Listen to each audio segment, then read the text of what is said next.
Olá pessoal, então dando continuidade à nossa Fundamentos de Tecnologia da Informação, a gente agora tem conhecer um pouco mais sobre o hardware, né? A gente teve uma visão geral então sobre o hardware, certo? Agora eu queria trazer para vocês um pouco mais de detalhes sobre o nosso hardware, né?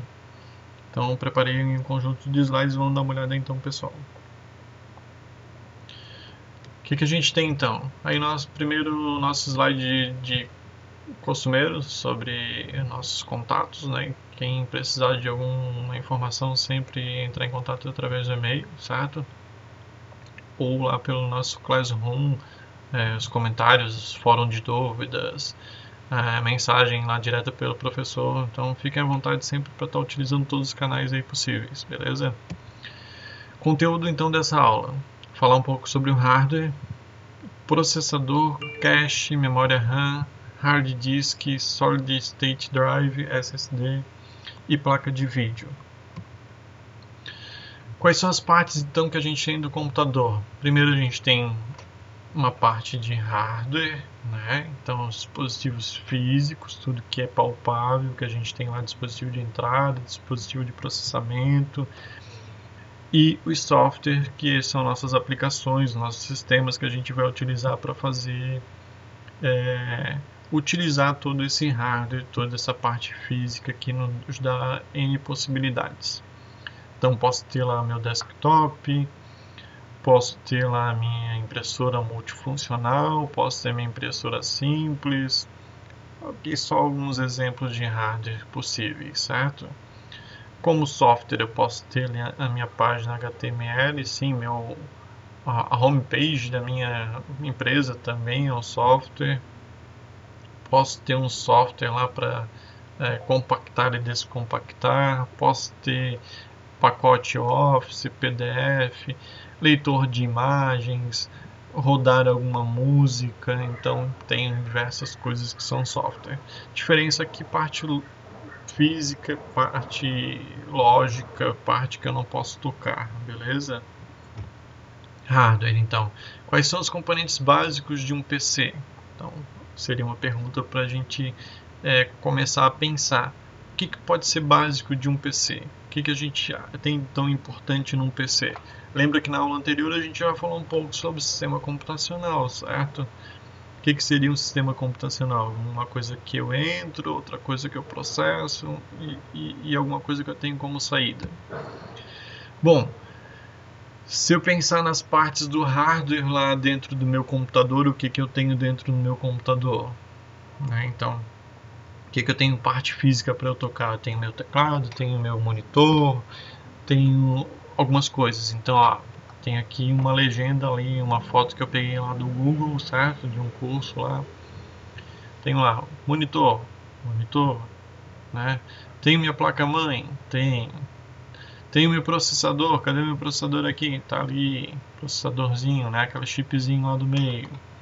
Tenho memória RAM? Tenho as memórias RAMs, certo? Opa, a memória RAM tá aqui, né? Aqui seriam minhas placas, né? Minha placa de vídeo, minha placa de rede, minha placa de som, certo? Número 5. Tenho minha fonte? Tenho minha fonte de energia, onde eu vou plugar lá no meu 220, no meu 110. Ele vai fazer as conversões ali necessárias para a corrente contínua, onde vai passar para a placa, né? Então, ou de repente para um dispositivo de armazenamento, né? Então vai passar alguma fonte de energia aqui. Leitor de LCD ou DVD, hoje em dia não tão utilizado, mas pode ter, certo? Disco rígido, HD, temos lá. Posso ter SSD também? Posso. Tenho mouse, cadê o nosso mouse? Está ali. Nosso teclado está lá. Então tem alguns dispositivos de hardware, são todos físicos, eu posso ir lá tocar e manusear eles, né? Numa próxima aula eu vou mostrar aí umas fotos, umas placas que eu tenho ali guardada. Quais são os componentes periféricos de um PC? Bom, tenho vários, eu já vi lá na última aula, né? Então tenho dispositivo de entrada, dispositivo de saída, dispositivo que às vezes se transforma de entrada e saída ao mesmo tempo, né? E tem algumas possibilidades até diferentes da que eu já tinha mostrado. Um fone de ouvido, uma caixinha de som, um mouse, uma impressora, lá o joystick de um jogo, né, de um videogame, um CD, um DVD, uma câmera, né, um monitor. Lá era uma câmera filmadora, aqui já é uma câmera para tirar fotos, aqui já é uma webcam, né? Aqui um leitor, pode ser um leitor de código barra, pode ser um QR Code, um teclado, um projetor, né? A gente utiliza bastante nas nossas aulas os projetores, um scanner. Então tenho diversos hardwares que são periféricos. Dependendo da minha necessidade, eu utilizo um ou outro, né? É claro que eu sempre tenho que ter algum dispositivo de entrada, algum dispositivo de saída, certo? Bom, aqui um descritivo, então. Os componentes básicos de um PC também se aplicam a notebooks, netbooks, smartphones e tablets, certo? Então, sim, em todos esses dispositivos eu tenho esses componentes básicos, né? Então, se a gente vê naquela nossa classificação, dispositivos de pequeno porte, né?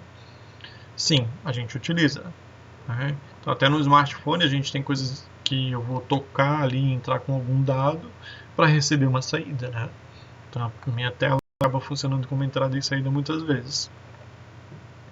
A principal diferença é que neles os componentes são integrados e há uma única placa de circuito e são utilizados chips de memória flash menores e mais rápidos no lugar do HD. Então, às vezes eu tenho aquele HD onde eu tenho uma agulha, onde eu tenho todo um hardware grande, robusto, eu tenho memória flash, certo? Tá aqui. Antigamente a placa-mãe funcionava apenas com um ponto central, conectando slots e barramentos, usados pelas demais componentes. Além do processador e das memórias, é necessário comprar placa de vídeo, placa de som e placa de rede. Atualmente as placas-mãe são integradas on-board. Então, quando eu falo em placa-mãe que integra alguma outra função junto, como uma placa de som, placa de rede, eu falo que é on-board. Com isso, os preços dos PCs caíram, porque haviam menos componentes eletrônicos e menor custo de fabricação. Então, o que a gente vê muito hoje em dia, né? Tem lá só o monitor, tá? Mas lá atrás eu tenho uma placa de mãe também. Eu tenho uma placa-mãe que vai ter minha placa de som, minha placa de rede, vai estar tudo embutido. É um dispositivo menor, mais compacto, é o que se busca, né? Mas ele tem os seus prós e contras, a gente vai ver. Processador, ou Central Processing Unit, CPU, é considerado o cérebro do computador, pois é responsável por todo o fluxo de informações do PC. O processador é sempre o componente mais importante em qualquer PC. Então é o que a gente sempre fala, né? Quanto maior a velocidade do meu processador, quer dizer, quanto mais a minha memória de processamento, né, meu chipzinho lá, mais rápido ele é, né? Por que eu sempre quero aquele computador mais caro? Porque ele tem um chip que processa uma velocidade bem maior, né? Por que ele é mais caro? Porque ele tem mais componentes ali dentro, mais tecnologia para que possa processar essa informação mais rápido. Então, quando compramos um desktop ou um notebook, quase sempre a primeira informação que se verifica é o modelo e o clock do processador. Né? Então, o clock é muito importante. É o pulso elétrico medido em Hz que serve para sincronizar as atividades que estão sendo executadas no computador. Em cada pulso são executadas diversas tarefas. Então, quanto mais pulso ele tratar, mais Hz ele tem, mais veloz ele é, mais caro ele é, certo? Mais tecnologia teve que utilizar para poder produzir ele.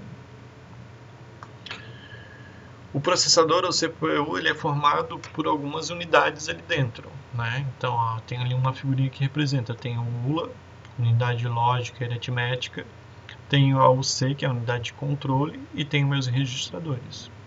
Né? Então, a ULA, a unidade de lógica e aritmética, executa operações lógicas e aritméticas, lembra lá, matemática, né? Faz cálculos de somar, diminuir, dividir, então ele faz tudo isso.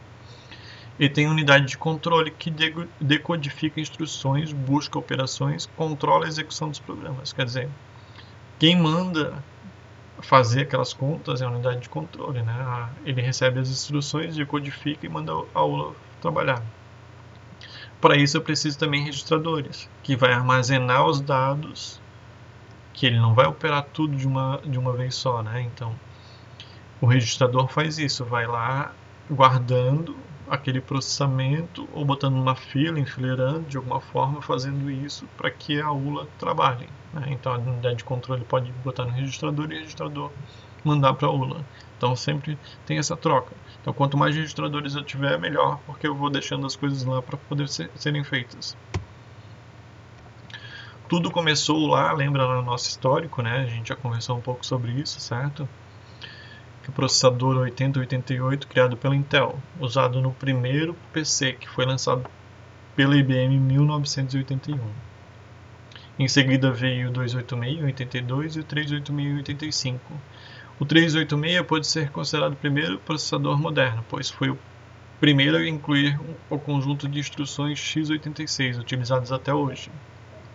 O 486 foi lançado em 89, mas foi vendido até 97.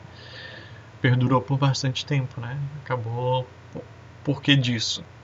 Por causa das questões de avanço tecnológico da microeletrônica, né? Então, por muito tempo se teve aí que aquele processamento era necessário para fazer diversas coisas, e, enfim, não se conseguiu avançar ali na microeletrônica, não se conseguiu avançar nos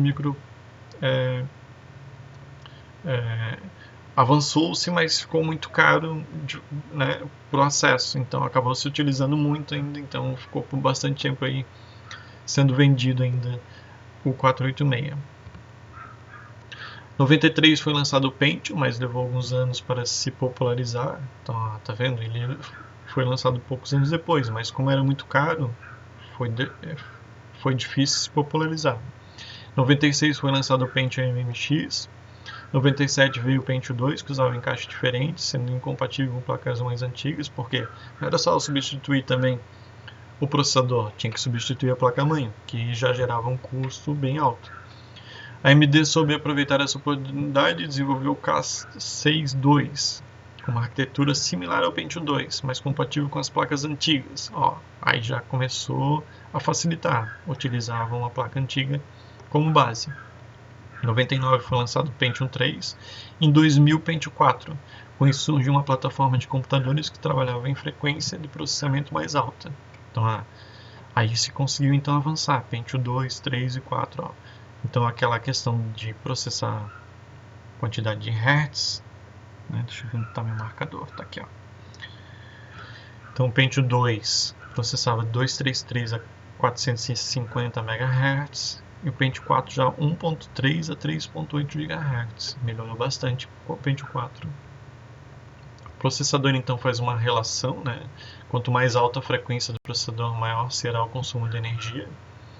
Então, importante também dizer, né, que se eu tenho uma frequência alta, então um processador que trabalha bastante, eu vou ter esse consumo elevado de energia.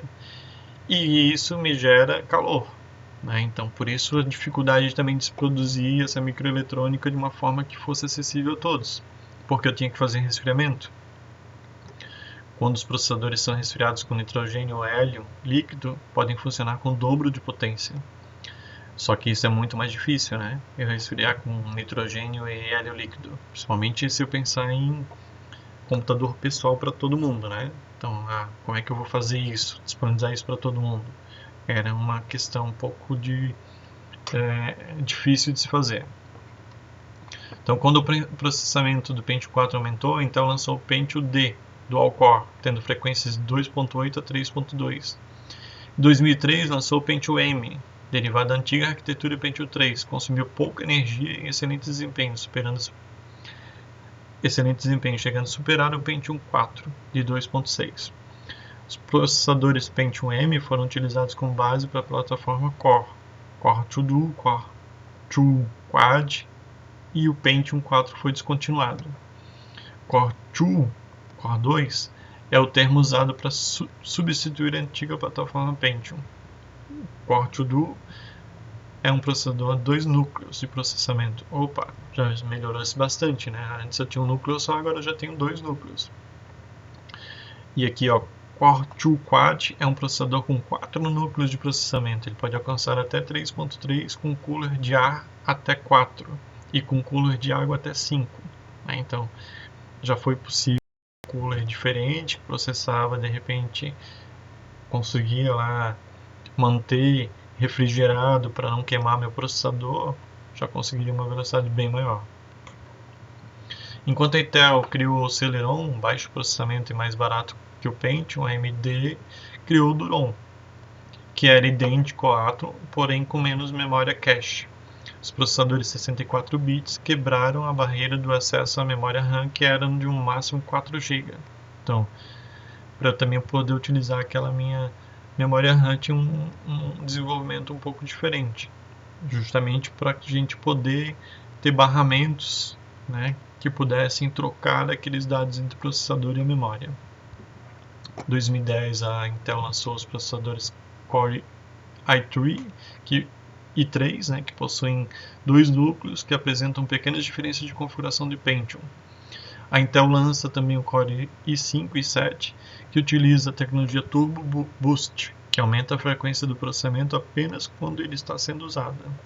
É importante, porque daí eu acabo gerando menos aquecimento, menos gasto de energia, né? O Core i5 pode ter 2 ou 4 núcleos, e o Core i7 pode ter 2, 4 ou 6 núcleos, dependendo aí a versão, né? Aqui eu tenho um paralelo disso, né? Então vem lá numa referência bibliográfica onde ele monta esse paralelo de desenvolvimento, né? Da Intel e da AMD, que são os principais fabricantes de processador do mundo, né? Então tem aqui a Intel e a AMD e suas sequências. Então desde lá do K5 Pentium até o Atom X2, X4, Core i7, Core i5, Core i3 e o Phenom 2, enfim, seus paralelos de tecnologia.